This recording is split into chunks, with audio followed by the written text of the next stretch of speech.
पापा मैं छोटी से बड़ी हो गई क्यों? पापा मैं छोटी से बड़ी हो गई क्यों? पापा की निगाहों में ममता की बाहों में, पापा की निगाहों में ममता की बाहों में कुछ। अरे मम्मी, दवा લીધી કે નહીં? લે પાણી પી લે. તમારી દવા તો પૂરી થઈ ગઈ છે. હું હમણાં જ લઈને આવું છું.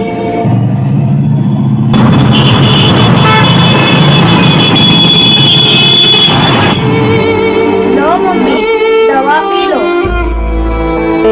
બેન મને બહુ જ ભૂખ લાગી છે, નાસ્તો બનાવ ને. હા ભાઈ, બસ થોડી જ વારમાં નાસ્તો અને પપ્પા માટે જમવાનું પણ બનાવી દો. એ પણ આવતા જ હશે ને.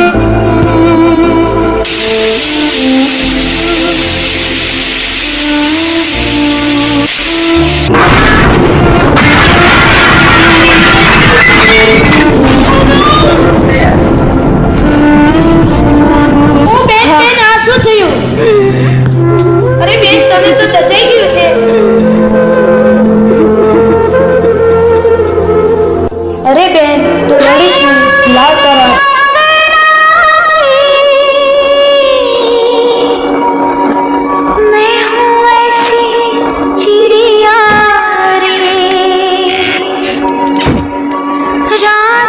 બેટા હાથમાં શું થયું? કેમ પાટો બાંધ્યો છે? કઈ નહીં પપ્પા, આ તો બધું થયા કરે, તમે ચિંતા ના કરો. અરે આ તો દજાઈ ગયું છે તને. ચાલ તને દવાખાને લઈ જઉં. ચાલ. ના પપ્પા, ચાલશે, મારે દવાખાને નથી જવું. પણ મમ્મીને દવાખાને લઈ જઈએ, એની તબિયત બહુ જ ખરાબ છે. સારું બેટા, આવતીકાલે તાર મમ્મીને દવાખાને લઈ જઈએ.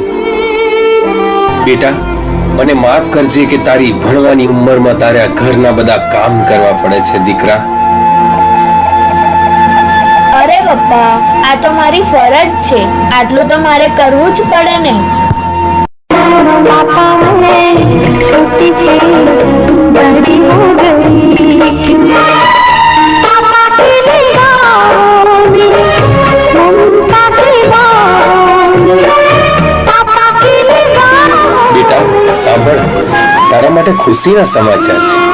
મેં તારા વિવાહ નક્કી કરી દીધા. પણ પપ્પા, હું લગ્ન કરીને જતી રહીશ તો ઘણા બધાનું ધ્યાન કોણ રાખશે? બેટા આ તો સંસારનો નિયમ છે કે દીકરી તો એના સાસરી મત શોભે. તું ઘરની કોઈ ચિંતા ના કરીશ.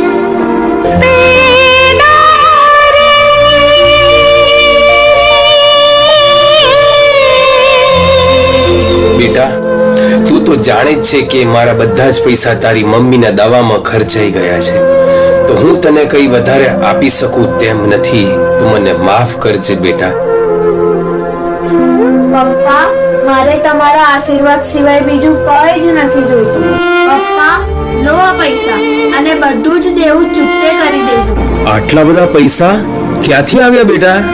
આ એ જ પૈસા છે જે મેં મારી નોકરીમાંથી અને ઘર ખર્ચમાંથી બચાવ્યા છે. ભાઈ, મમ્મી પપ્પાનું અને સાથે સાથે ઘરનું ધ્યાન રાખજો. હા બેન તું સહેજ પણ ચિંતા ના કરીશ, હું છું ને. હું જાઉં છું. જય ગણેશ. તારું બેન, તું પણ તારું ધ્યાન રાખજે. દુનિયાનો દરેક બાપ દીકરીનો હાથ બીજાના હાથમાં નથી આપતો, પણ પોતાનું કાળજું કાપીને એના હાથમાં આપે છે. તો એને સાચવજો અને ગણપતિ બાપાને પ્રાર્થના કરું કે તારા જેવી દીકરી દરેક મા બાપને આપે. બોલો જય ગણપતિ બાપા.